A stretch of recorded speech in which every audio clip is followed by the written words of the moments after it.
Station එකට ඇවිල්ලා ඉන්නේ.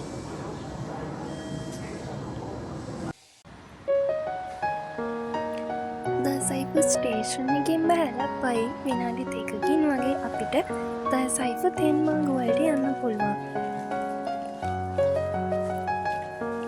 ඒ යන අතරමැද කැෆේ ෂොප් විවිධ රස කැවිලි වර්ග වගේම අපිට කිමෝන ඇඳගෙන ඇතුළට යන්න ඕන කිමෝනු රෙන්ට්කට ගන්න පුළුවන් ෂොප් තියෙනවා. ඒ වගේම තමයි ලස්සන ටෙඩීස්ලා අපිට ගිෆ්ට් වලට දෙන්න පුළුවන් ලස්සන දේවලුත් ඒ අතර කඩවලද තිබුණා. ඇත්තටම මේ කඩවල් මැදේ යද්දී නම් මගේ ඇස් දෙක අහකට ගන්න හිතුනේම නැහැ. මොකද ඒ තරම් ලස්සන දේවල් ඒ කඩවල් වල ඇතුලේ තිබුණා.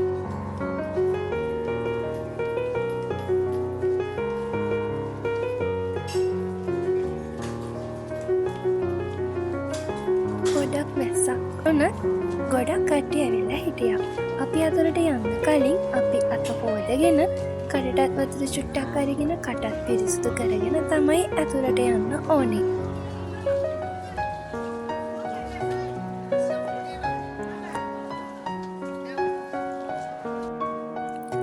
ඊට පස්සේ මේ ලස්සන මාළුත් ඇතුළ වෙන තැන අපිට දැක ගන්න හම්බුණා.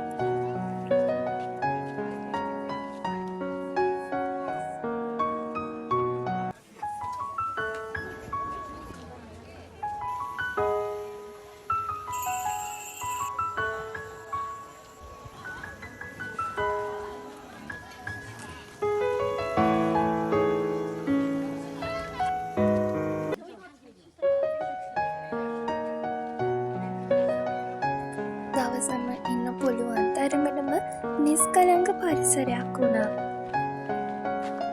හතරවටින්ම කඳු යායක් මැද්දේ තියෙන මේ ලස්සන තැන බලන්න පුළුවන් එක ගැන නම් මට හරිම සතුටුයි.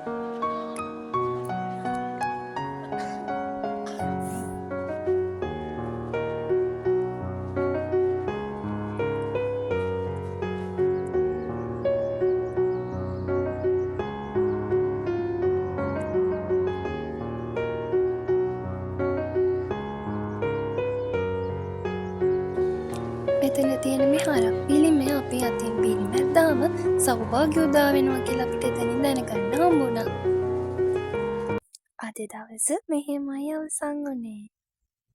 හැඟුමන් රැඳිලා මේ හිතම පාවේ පවනින් වෙලිලා නුඹ වෙතම යා